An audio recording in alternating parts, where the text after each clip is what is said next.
आप में से बहुत से ऐसे लोग होंगे कि अगर अचानक उनके घुटनों में या एड़ियों में दर्द शुरू हो जाए तो सबसे पहला जो तासुर जाता है वो ये जाता है कि शायद यूरिक एसिड बढ़ जाने की वजह से ऐसा हुआ है। तो सबसे पहले आपको ये बताते चलें कि यूरिक एसिड कैसे बनता है। आमतौर पे जो हम प्रोटीन डाइट लेते हैं वो जिस्म में जाके एक केमिकल में तब्दील होती है जिसको प्यूरिन्स कहा जाता है, और ये प्यूरिन्स जो हैं ये आपके गुर्दों या पेशाब के रास्ते जिस्म से खारिज हो जाता है।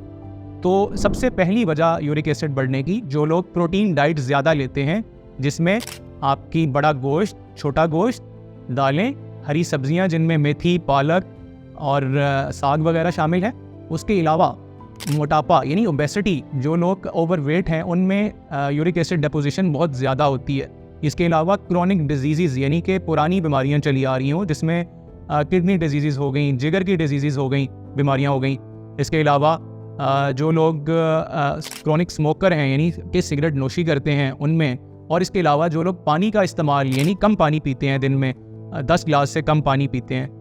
तो ये तो वजूहात थी आपके यूरिक एसिड बढ़ने की। तो यूरिक एसिड बढ़ जाने के बाद कौन सी अलामात आपको आती हैं? जो सबसे अहम और ज़रूरी अलामत है वो आपके पाँव के बड़े अंगूठे का सूज जाना और शदीद दर्द का दौरा पड़ना है। इसमें आमतौर पे मरीज़ों के पाँव की बड़ी उंगली सूज जाती है, लाल हो जाती है, गर्म हो जाती है, और उसके अलावा पूरे जिस्म में बुखार महसूस होता है। और ये दर्द इतनी शदीद होती है कि आधे घंटे से लेके 1 घंटे के दौरानिया इसका दर्द की शिद्दत का होता है, जिसको हम एनसेड्स या इंजेक्शन दे के कंट्रोल करते हैं। इसके अलावा आपके स्किन के नीचे या फिर जिस्म के दूसरे हिस्सों में यानी कान के पीछे तोफ़ाए ये यानी कि छोटे छोटे क्रिस्टल्स या गिल्टियाँ बन जाना शामिल है। तो आइए अब हम आपको बताते हैं कि अगर यूरिक एसिड आपका बढ़ गया है तो उसमें आगे क्या करना है। इसमें 2 तरह की चीज़ें पॉसिबल हैं। पहले नंबर पे हम एहतियाती तदाबीर या अपनी लाइफस्टाइल मॉडिफिकेशन, रोज़मर्रा की जो हमारी रूटीन है उसको तब्दील कर सकते हैं। उसमें सबसे ज़रूरी और अहम चीज़ है पानी का इस्तेमाल। जिस मरीज़ का भी यूरिक एसिड ज़्यादा है, 7 या 8 मिलीग्राम पर डेसीलीटर से ज़्यादा है और अलामात भी आ रही हैं, तो उसमें पानी का इस्तेमाल कम से कम 8 से 10 गिलास होना चाहिए डेली, ताकि जो ज़्यादा यूरिक एसिड प्रोड्यूस हो रहा है वो पानी के थ्रू आपका पेशाब के रास्ते निकल जाए। उसके अलावा डेली बेसिस पे यानी रोज़ाना वर्जिश करना, कम से कम आधा घंटा सैर करें और इसके अलावा हल्की फुल्की वर्जिश करें। इसके अलावा आप लोग जो हाई प्रोटीन डाइट है, जैसा कि मैंने पहले बताया, जिसके अंदर बीफ का गोश्त, बकरे का गोश्त, दालें, लोबिया, हरे पत्ते वाली सब्जियां जिसमें साग, पालक, मेथी वगैरह शामिल हैं, उनका इस्तेमाल कम से कम या मुतदिल कर दें।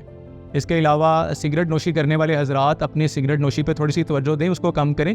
तो ये तो चंद एहतियाती तदाबीर थी जो आप अपनी रोज़मर्रा की रूटीन को चेंज करके कर सकते हैं। अगर एहतियाती तदाबीर करने के बावजूद यूरिक एसिड कंट्रोल नहीं हो पा रहा तो उसमें फिर मेडिकल ट्रीटमेंट स्टार्ट कराई जाती है, जिसमें डिफरेंट अद्वियात मार्केट में अवेलेबल हैं जो कि यूरिक एसिड की तादाद को या क्वांटिटी को कम करती हैं। कम से कम 2 से 3 माह का मेडिसिन का कोर्स होता है और डेली आपने दवाई इस्तेमाल करनी है। उसके बाद जब आप 3 माह बाद दोबारा टेस्ट कराते हैं तो तकरीबन 80 से 90% लोगों में यूरिक एसिड की क्वांटिटी या तादाद कम हो चुकी होती है। तो चंद आप बेसिक एहतियाती तदाबीर करके अपने आप को महफूज रख सकते हैं और एक सेहतमंद और अच्छी ज़िंदगी गुजार सकते हैं। Thank you so much.